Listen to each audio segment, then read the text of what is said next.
Okay, YouTube, this is JL Chambers82, and today I'm going to do a game system revisited, and that system is the NEC PC-FX. Let's get a little different look here. That's the front view. Now, this system was released in 1994 in Japan only. The system never saw the light of day in America, ever. And actually, the PC Engine was still very, very popular up until like '92 and everything. And I believe they started working on the hardware for the NEC PC-FX somewhere around 91 or 92, and it was codenamed Iron Man. And they had this superior 32-bit system in the works, and it was all the rave. And the only problem with that was that at the same time, Sega had the Saturn in development, and Sony, who came out of nowhere to make consoles, had the PlayStation. So NEC felt a little bit of pressure by those two companies, and they decided, rather than improving the system was actually just it was a 32-bit system, like I said, but they were focusing on full motion video, which was very popular at the time. It was kind of a new thing to throw into games, and they were focusing on 2D still, and all of the new systems were focusing on 3D. The system, the kit they were using, the 32-bit development kit, had no 3D support at all. And rather than stick around and maybe revamp the kit they were working on and include some 3D support and everything like that, no, they just decided that they felt the pressure was there. They had to get this thing rushed out, so they went ahead and released it. And although the system design is probably one of my favorites of all time, definitely, and that's what made me want it, actually. I saw this back in probably '95 in a game magazine under import systems. They were selling this. You could buy it, and I just saw it and I was like, oh god, this has got to be the greatest thing ever. And it looked like a tower, like a home PC at the time, but they really kind of messed up. They rushed it out with no 3D support. I mean, basically a 32-bit system that would excel at full motion video and 2D graphics just didn't sit well. Developers stayed away from it, and I believe they produced this unit for 4 years, up until 1998, and in 4 years they sold under 100,000 units, which is not good. So these things are rare in America. The only way to get them was when people bought them and brought them over here. This was kind of a recent acquisition for myself. I bought it a few months ago, and I actually paid more for the shipping than I did for the system and the controller and a game. I got this system for $60 American, with one controller and a game that was in mint condition, and that game was a Blue Breaker. I'll do a game video on that, because people want to see the NEC PC-FX. They don't know a lot about it, and that my previous video of Deep Blue Fleet, that's my most watched video. So I was like, well, cool, I'll show this thing off. And there's plenty of really great game system reviews of this, but Gamester81's got one. I mean, there's a lot of them out there. Luke Morse 1 talks about it.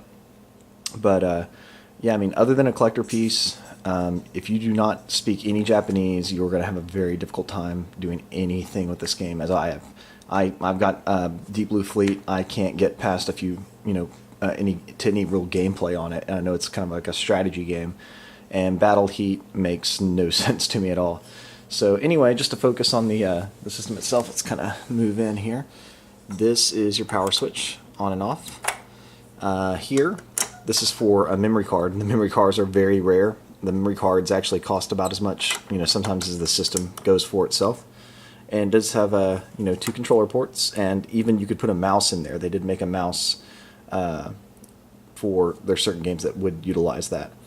And over here I have a box controller, and this is what the artwork for the box, even for the system itself, kind of looked like, which was pretty cool. I mean, it was a very modern looking system to me at the time. And it is a top loader. So this button there you go.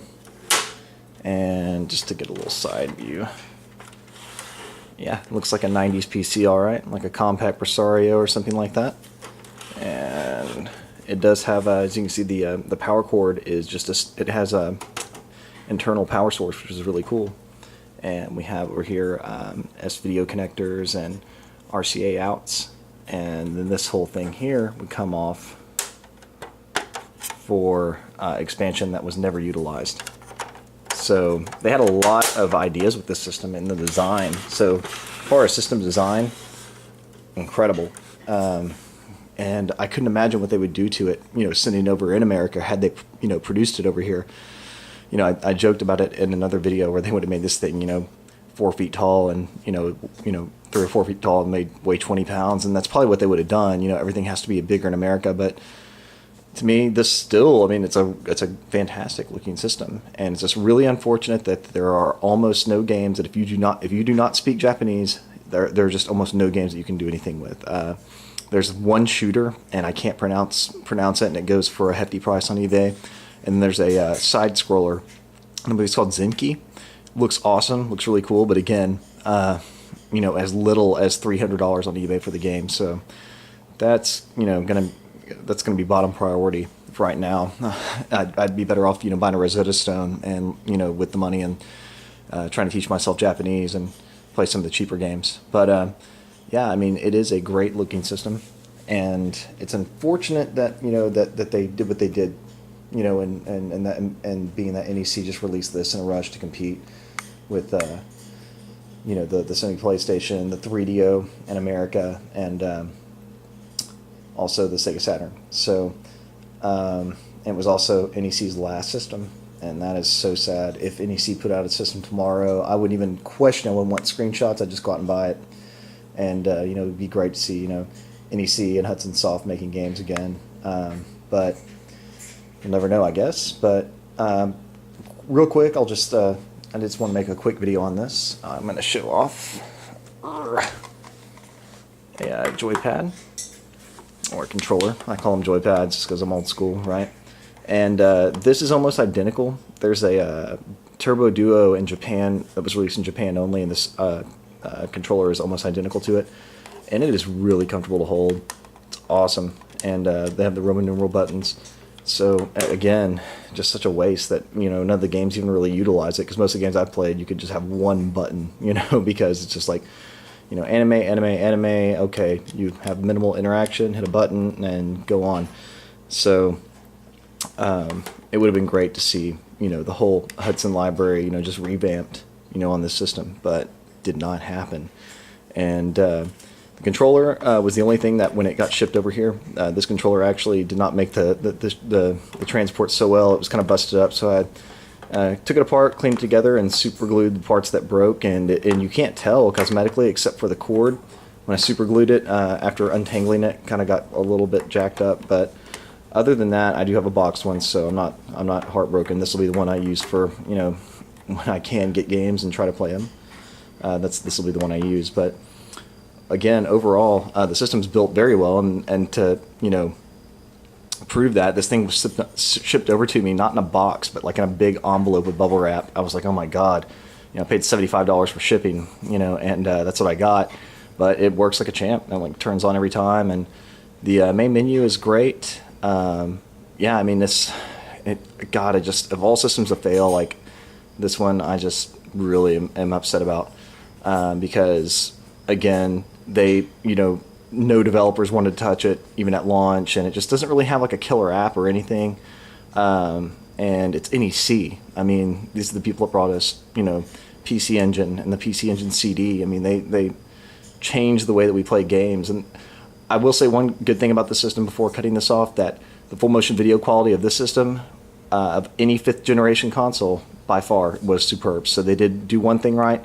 But unfortunately, again, if you don't speak Japanese and you're not in the anime, you're not going to enjoy it. So anyway, YouTube, I just thought I'd show you the NEC PC-FX, and very sad indeed that this didn't excel. I really wanted it to.